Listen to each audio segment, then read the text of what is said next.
Hi, welcome to Soul Searching Part 2 of the retrograding in Sagittarius and Scorpio for 2019. It doesn't matter when you're watching this video, it is going to affect you.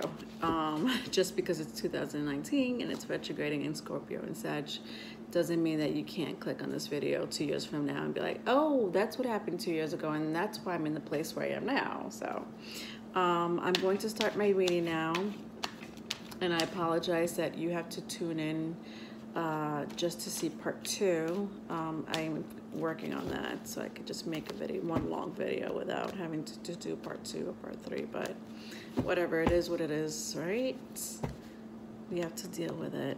I also made a little mistake in part 1. I didn't mean to say Pluto is the planet of good luck and fortune. It's actually the opposite. It's the planet of death, rebirth, and transformation. I was talking about Pluto. I was talking about Jupiter. I wasn't talking about Pluto, but I was trying to talk a little bit about Scorpio and its home planet. Its home planet is Pluto, co-ruled by Mars. So let's see what comes out for this retrograde. And I'm just curious to see how it's going to affect us as a collective, and I hope it resonates with you. Right now I'm using the chrysalis, could be pronouncing that wrong, CHRYSALIS tarot deck. Love using these cards because I love using all my decks, actually, on my tarot decks, but for some reason I could get a lot from these beautiful illustrations on all of them. They do represent some type of modern world illustration as well as the ancient world mysticism. So far here I have the King of Stones, which is the King of Pentacles in the reverse. I also have the Ace of Scrolls, which is the Ace of Swords in the upright. And I have the Three of Mirrors in the upright. That mirrors is cups in this deck. So the King of Pentacles, the Ace of Wands, the Three of Cups. I just want to see if there's another card that may want to come out for the Jupiter retrograding in Scorpio and Sagittarius.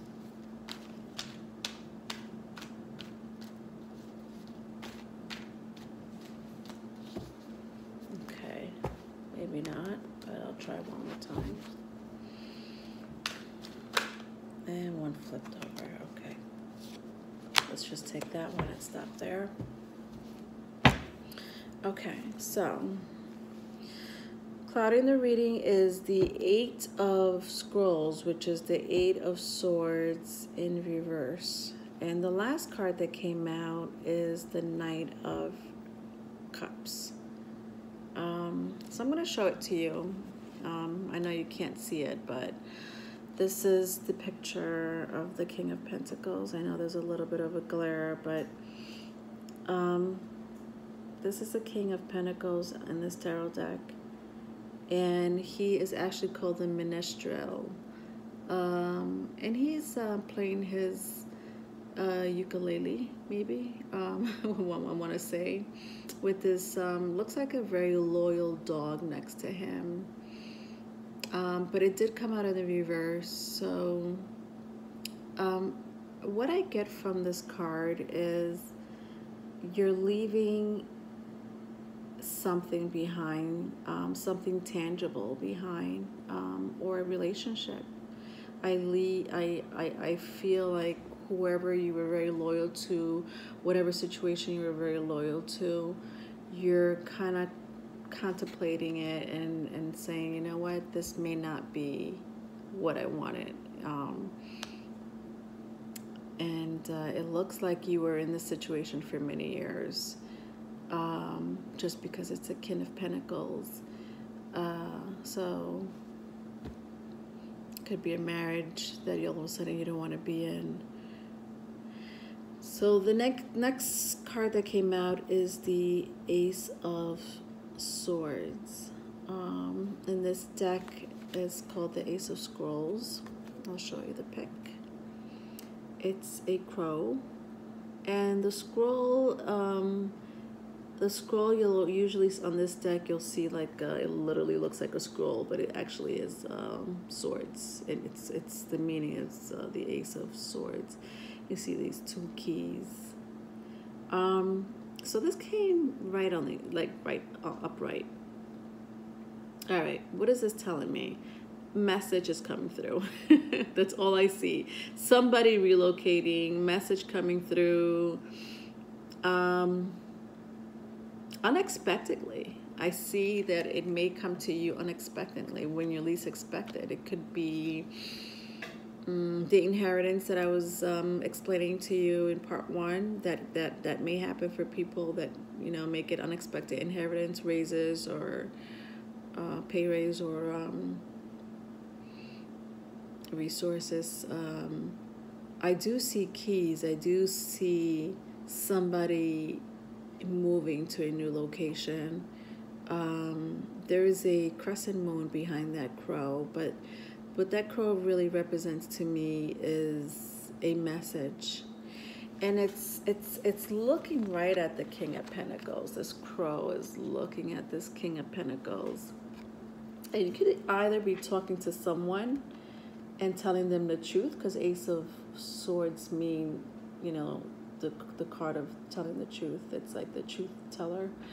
You may tell this person, look, I'm out, you know, here's the divorce papers, you know, I keeping my keys, or take your keys, and the stability that you had is no longer going to be there. And this crow is very adamant about it. Like, I'm done. The King of Pentacles, whoever you are dealing with, don't seem too happy about that. The next cup that came out is the Three of Cups. Three of Mirrors on this deck is called, but it is the, sorry about the glare, it's the Three of Mirrors, but it's the it's Three of Cups, basically. Three of Cups usually represent a celebration, could be third-party energy.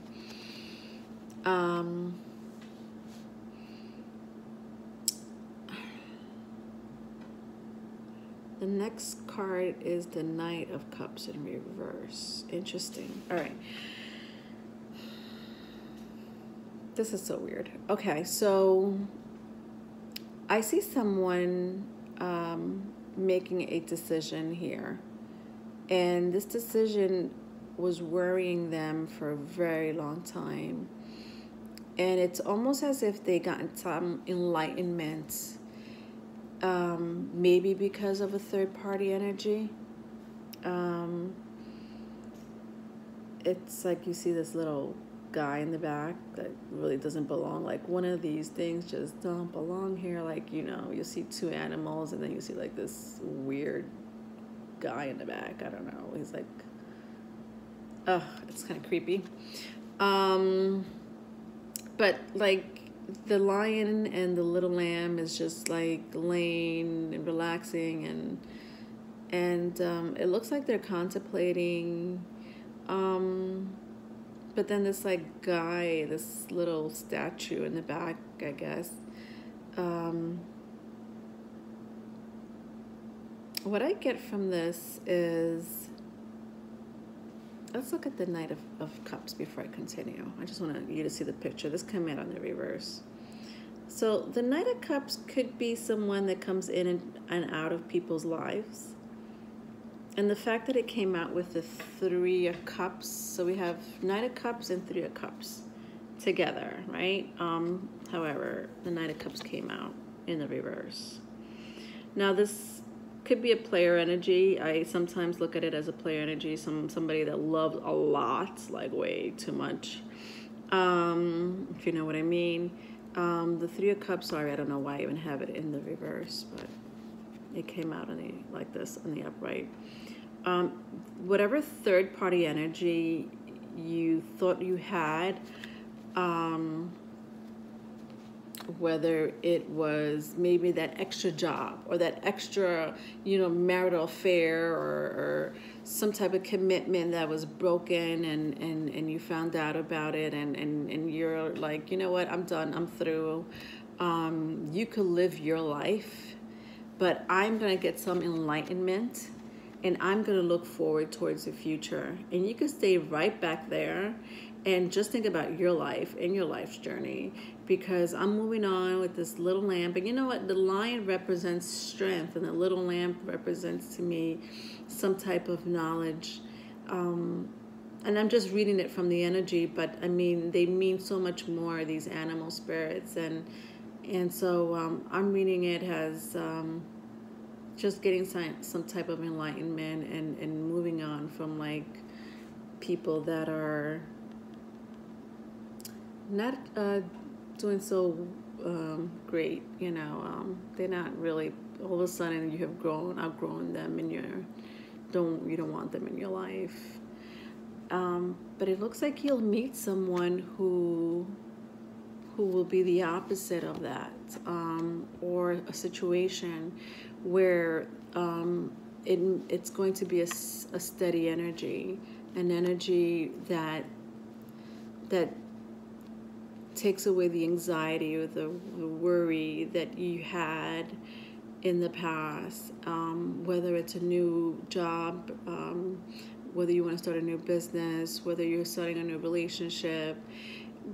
You want something stable, and it's going to be coming unexpectedly. I mean, this guy is like on a magic rug and there's a tiger like leaping, and he's like relaxed and chill, like, hey, I knew I was always going to come for you. Or it doesn't have to be a guy, it could be a girl, it could be a business partner, if you're trying to start your own business. It's not a person that's flaky. This person knows what they want, and they're ready to take action. I see it with the tiger, ready to take action, and trustworthy, very trustworthy, especially because the crown in the reading was the 8 of, I'm putting it this way so you could see it, because this is the 8 of Swords. This person, it came out this way in the reverse, but this person or this situation is not going to be, it's going to give you less anxiety, less worry, some type of stability emotionally, definitely mentally,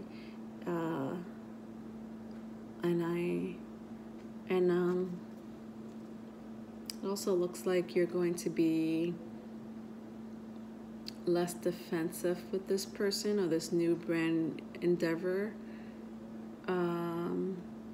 This person, it might be, if you may end up questioning this new person or this new endeavor, new business, or you may be doubting yourself at first, but I feel like it's going to be a big passion of yours. The fact that you found someone to share the rest of your life with, whether it's in business, and I'll keep rephrasing, either business or a relationship. It's not being specific, except with the King of Pentacles, but I didn't read the King of Pentacles as someone. I mean, there are some cups here. We got the earth sign. The King of Pentacles in the reverse is an earth sign, so Taurus, Capricorn, Virgo, sorry. And we got cups here, which represents the water sign, Pisces, Cancer, Scorpio, so air as well. We have those 3 things. No fire, so Gemini, Libra, Aquarius. So we have earth, air, and water energies here. Interesting. So stability, we have emotion, And we have mental clarity. Fire is what we need here, because it looks like no one wants to take action here.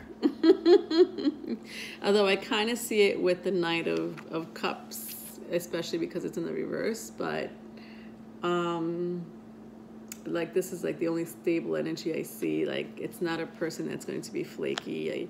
A situation is going to be flaky. It's going to keep you out of the worry at night, worrying. It's just a doubt that you're having within your mind that honestly you could move on from eventually once you get some type of confirmation or enlightenment. All right, I want to clarify these cards, and I will clarify these cards. I'll either use the African American deck, or I'll use my big deck. I have this huge big deck that it's from the Native American Indian deck. They're also all the same people that did the Chrysalis Tarot, and the Native American Tarot is incorporated with my new Mythic Tarot. It's like has a lot to do with gods and 19th, 20th century, 18th and 19th, 20th century. I'm trying to figure out which one to use to clarify this, because this looks like it's like up in the air. I feel like you guys may feel like you're up in the air right now. Like, what should I do? I'm contemplating, should I not? Is this going to be, go well for me? I mean, this is like something huge, something big. With the King of Pentacles coming out, it looks like it's something big and something stable that you have been very comfortable in, but it wasn't serving you anymore. And so I do want to clarify, because I'm all about clarifying cards. I don't want to just leave the story the way it is. So there will be a part 3, and it's just the last part of the video. I'm going to figure out which deck to use in the meantime, but I had shuffled the cards and meditated on the cards before I even got them on camera, so I don't want you to think that they're coming from an old reading. They're not. These are shuffled very well. All right, I'll see you in part 3. Reach me at my email. It will be the description down below. Okay, thank you.